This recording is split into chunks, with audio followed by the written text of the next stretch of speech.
আল্লাহ পাক কি না করতে পারে। যেখানেই আবু জেহেল সেখানেই মুহাম্মদ সাল্লাল্লাহু আলাইহি ওয়াসাল্লামের জন্ম হয়, যেখানেই নমরুদ সেখানেই ইব্রাহিমের মতো মানুষ আসেন, যেখানেই ফেরাউন সেখানে আবার মূসা আসেন। মূসাকে আল্লাহ রাব্বুল আলামিন ফেরাউনের ঘরেই মানুষ করলেন, ইব্রাহিম আলাইহিস সালামকে আল্লাহ পাক আজারের ঘরেই মানুষ করলেন। চিন্তা করতে পারেন, যেখানে যত বেশি জাহেলিয়াত সেখানে তত পাক্কা মুসল্লি জন্ম নেবে, মুমিন জন্ম নেবে। যেখানে যত বেশি জাহেলিয়াত সেখানে তত শক্তিশালী মুমিনদের জন্ম হবে। তো এখন তৎকালীন নমরুদ যে সভ্যতার অধিবাসী ছিল, এই সভ্যতাটাকে আমরা বলি কালাডীয় সভ্যতা। এটাকে কালাদীয় সভ্যতা বলা হয়। এটা মূলত জাদুর জন্য একটু বিখ্যাত ছিল, যেটা রেফারেন্স আমি দিলাম সুলাইমান আলাইহিস সালামের যুগ থেকে। এখানে আজারের ঘরে জন্ম নিয়েছেন আমাদের নবীগণের পিতা, যা মুসলিম জাতির পিতা ইব্রাহিম আলাইহিস সালাম। সুবহানাল্লাহ। বলা বাহুল্য যে নমরুদ কিন্তু 400 বছর বেঁচে ছিল, এবং 400 বছর হায়াত পাওয়ার পরে সে মনে করছিল যে সে কখনো মারা যাবে না। এরপরেই সে নিজেকে খোদা দাবি করা শুরু করেছে আর কি। এই বাচ্চা ছেলেটা বড় হতে লাগলো। যারা সমাজকে পরিবর্তন করে তারা কিন্তু সমাজের স্রোতে গা ভাসায় না। নবী সাল্লাল্লাহু আলাইহি ওয়াসাল্লামের জন্মটা একটু মিলাই এটার সাথে। আমাদের নবীও ঠিক এরকমই একটা সমাজে জন্ম নিয়েছেন। ইব্রাহিম আলাইহিস সালাম যেমন জন্ম নিয়েছেন শিরকে ভরা সমাজে, চতুর্দিকে মূর্তি পূজা হচ্ছে, ইভেন তার বাসায় তার বাবা হচ্ছে মূর্তি পূজারীদের সর্দার, তার ঘরে তিনি জন্ম নিয়েছেন। ঠিক তেমনি রাসূল সাল্লাল্লাহু আলাইহি ওয়াসাল্লাম যে মক্কায় জন্ম নিয়েছেন, সেই মক্কা ছিল শিরকের আখড়া। সেখানে লাত, উজ্জা, হুবল, মানাতের পূজা হতো, সুদ ছিল, জিনা ছিল, ব্যভিচার ছিল, মাদক ছিল, গোত্রীয় হানাহানি ছিল, নারীর অবমাননা ছিল। এরকম আইয়ামে জাহিলিয়াতেও নবী সাল্লাল্লাহু আলাইহি ওয়াসাল্লাম জন্ম নিয়েছেন।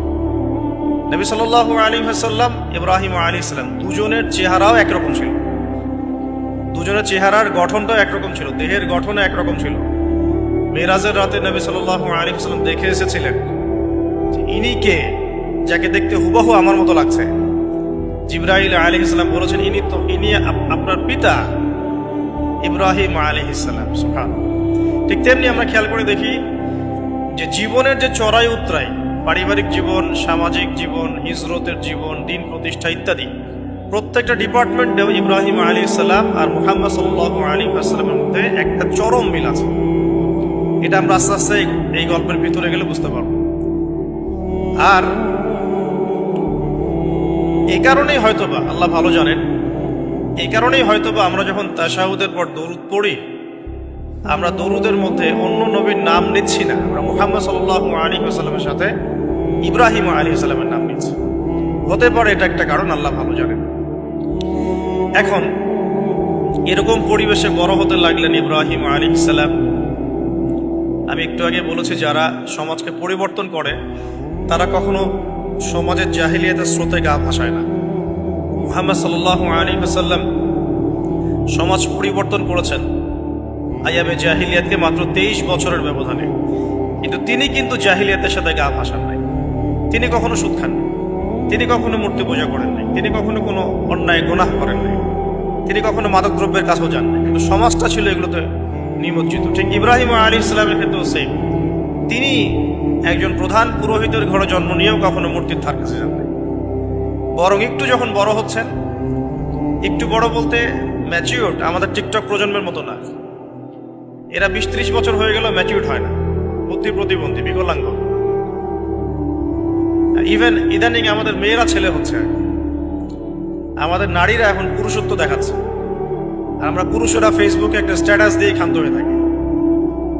এটুকু আমাদের দায়িত্ব উম্মার প্রতি। আর এখানে আমরা দক্ষতা অর্জন করেছি অনেক। আমরা সবাই কিবোর্ড মুজাহিদ, আমরা এটা মনে করি। এটাই যুদ্ধ, এটাই জিহাদ। আর নারীরা মাঠে যুদ্ধ করছে এখন সম্ভ্রমের জন্য, অধিকারের জন্য ইত্যাদি। ফ্যামিলিস্ট রেভলিউশনের দিকে তাকালেও তাই দেখা যায়। ছেলেরা এখন বেকার হয়ে যাচ্ছে, কিন্তু মেয়েরা স্বাবলম্বী হচ্ছে।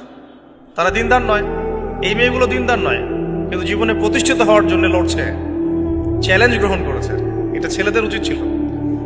তা আজারের ঘরে জন্ম নেওয়া সেই ইব্রাহিম কিন্তু চ্যালেঞ্জ গ্রহণকারী একটা ছেলে। সে এখন তার পিতাকে বলছে কি বলছেন? আমরা একটু কোরআনের ভাষা শুনি। আল্লাহ রাব্বুল আলামিন বলছেন সূরা মারিয়ামের মধ্যে এসেছে ঘটনাটা 41 থেকে 45 নম্বর আয়াতে। আল্লাহ পাক বলছেন ওয়াজকুর ফিল কিতাবি ইব্রাহিম বা'দা আউযু বিল্লাহি মিনাশ শাইতানির রাজীম। হে নবী মুহাম্মদ সাল্লাল্লাহু আলাইহি ওয়াসাল্লাম, আপনি এই কিতাবে ইব্রাহিমের ঘটনা বর্ণনা করুন। ইয ক্বালা লিআবিহি, যখন ইব্রাহিম তার বাবাকে বললেন, তার বাবা মানে আযারকে বললেন, ইয়া আবাতি, হে আমার বাবা, লিমা তা'বুদু, তুমি কেন ইবাদত করো এমন সত্তার, মা লা ইয়াসমাউ, যে শুনতে পারে না, ওয়ালা ইউবসিরু, দেখতেও পারে না, ওয়ালা ইউগনি আনকা শাইআ, তোমার কোনো উপকার করতে পারে না। একটা ছেলে যার বয়স হবে 15 থেকে 20, হয়তো বা হাইয়েস্ট, তার কাছে কি এমন জ্ঞান আসলো যে সে তার বাবাকে এখন চ্যালেঞ্জ করছে, তার জ্ঞানতাত্ত্বিক যুদ্ধ শুরু হল, আদর্শিক যুদ্ধ শুরু হল বাবার সাথে। হে আমার বাবা, আপনি কেন এমন সত্তার ইবাদত করছেন যে শুনতেও পারে না? অসারতা দেখিয়ে দেওয়া হচ্ছে চোখে আঙ্গুল দিয়ে, দেখতেও পারে না, আপনার তো কোনো উপকারও করতে পারে না, কোনো ক্ষতিও করতে পারে না। ওয়ালাম ইউগনি আনকা শাইআ, ইয়া আবাতি, হে আমার বাবা, ইয়া আবাতি ইন্নী আখাফু আন ইয়ামাসসাকা আযাবুম মিনার রাহমানি ফাতাকুনা লিশ-শাইতানি ওয়ালিয়্যা। হে আমার বাবা, আমি ভয় পাচ্ছি যে আপনার উপরে না আবার আল্লাহ পাকের গজব নেমে আসে এবং আপনি শয়তানের ওলি না হয়ে যান। ওলি মানে কি? বন্ধু, বন্ধু, শয়তানের বন্ধু না হয়ে যান। ইয়া আবাতি ইন্নী ক্বাদ জাআনি মিনাল ইলম মা লাম ইয়াতিকা ফাত্তাবি'নি আহদিকা সিরাতান সাওয়্যা। কি চমৎকার কথা! ছোট্ট ছেলেটা বলছে, হে আমার বাবা, আমার কাছে একটা জ্ঞান আসছে, জ্ঞান, আমার কাছে একটা জ্ঞান এসেছে যেটা তোমার কাছে আসে নাই। ফাত্তাবি'নি, তুমি আমার অনুসরণ করো। আহদিকা, আমি তোমাকে পথ দেখাবো। সিরাতান সাওয়্যা, সহজ সরল পথ দেখাবো তোমাকে।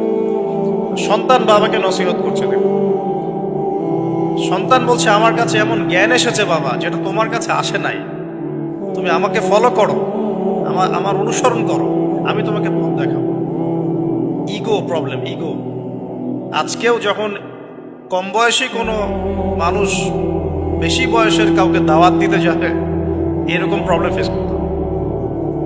তার বাবা কি বললো, কেন ফেস করতে হবে, আল্লাহ পাক সেটা বলেছেন সূরা বাকারা। এটা এই সূরাটা সূরা বাকারায় বলেছেন, ওয়া ইযা ক্বিলা লাহু ইত্তাকিল্লাহ, কিছু মানুষ আছে যাদেরকে যদি বলা হয় আল্লাহকে ভয় করুন, আখাযাতহুল ইজ্জাতু বিল ইসম, তাদের প্রেস্টিজে লাগে। এক কথায় কি? প্রেস্টিজে লাগে, প্রেস্টিজ নষ্ট হয়। আখাযাতহুল ইজ্জাতু বিল ইসম ফাহাসবুহু জাহান্নাম, আল্লাহ বলেন ওর জন্য জাহান্নামই যথেষ্ট। ওয়াসাআত মাসীরা, কত নিকৃষ্ট সেই আশ্রয়স্থল। এখনকার সমাজে এই প্রবলেমটা আপনারা ফেস করবেন।